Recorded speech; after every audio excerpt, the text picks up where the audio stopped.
යාළුවනේ මෙහෙමයි කරන්නේ අපි ඉස්සෙල්ලම මෝටර් සයිකල් එක ස්ටාර්ට් කරගන්නවා. අපි දැන් බයිසිකල් එක ස්ටාර්ට් කරලා තියෙනවා. එතකොට මෙන්න මෙතන තියෙනවා ඔයාලට පේනවා මේක නෑ මේක ඇවිල්ලා ස්ටාර්ටින් පැත්තට යන්නේ. මෙන්න මෙතන තියෙනවා නේද ඔයාලට පේනවා බැටරිය charge වෙන්න යන රෙක්ටිෆයර් එක මේ තියෙන්නේ. මේ රෙක්ටිෆයර් එක ගාව පිස්ට් එකේ මේ රතු පාට වයර් එකේ කළු ඉරක් තියෙන වයර් එකක් තියෙනවා. මෙන්න මේක. මෙන්න මේ වයර් එකේ එන්නේ AC කරන්ට් එක යාළුවනේ. ඉතින් මේ වගේ වයර් කෑල්ලක් අරගෙන පොඩ්ඩක් මේකට මෙහෙම සම්බන්ධ කරලා බලන්න. සම්බන්ධ කරලා ඔයාලට හරියටම මේකේ කරන්ට් එක එනවද කියලා බලා ගන්න පුළුවන්. මේ අනිත් වයර් කොන මෙහෙම පොඩ්ඩක් මෙහෙම මේකේ ඇණයකට ෂෝට් කරලා බලන්න මේ. එතකොට කරන්ට් එක මේකේ එනවා මේ එන්නේ AC කරන්ට් එක.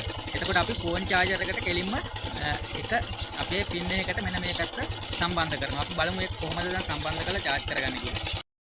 මේ විදියට අපිට කරගන්න පුළුවන්. අපේ ෆෝන් charger එක අරගෙන මේ වගේ වයර් එකක් මෙහෙම සම්බන්ධ කරගත්තා. එක කොනක් මේ පින් එකට charger එකේ අනිත් වයර් එකේ මෙන්න මේ විදියට මෙතනට සම්බන්ධ කරගත්තා.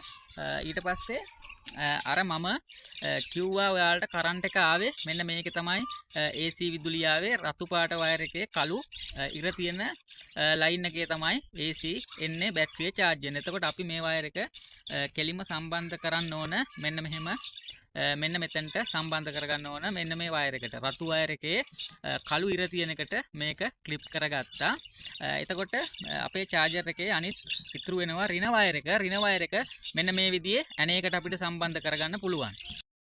මෙන්න මේ විදිහට තමයි අපි වැඩේ කරගෙන තියෙන්නේ. මේ තියෙන්නේ මෙතන මේ ක්ලිප් එක තියෙනවා අපේ රෙක්ටිෆයර් එක මෙන්න මේ කොටසට මෙන්න මෙතන කොටසට මේ පැටර්න වයිට් එක. මෙතනට ආපු වයර් එක පැටර්න බජාජ් එක නම් රතු පාට වයර් එකේ කළු ඉර තියෙන වයර් එකට ක්ලිප් කරා මම එක වයර් එකක් එක ෆෝන් charger එකේ දාගත්ත එක පින් එකකට ඉතුරු වෙන පින් එකට වයර් එකක් අරගෙන මෙන්න මේ විදිහේ ඇණයකට අර්ත් කරගත්තා. ඊට පස්සේ charger එකේ කේබල් එක මේ විදිහට අපි ෆෝන් එකට සම්බන්ධ කරලා තියෙන. දැන් මෝටර් සයිකල් එක අපි ස්ටාර්ට් කළා.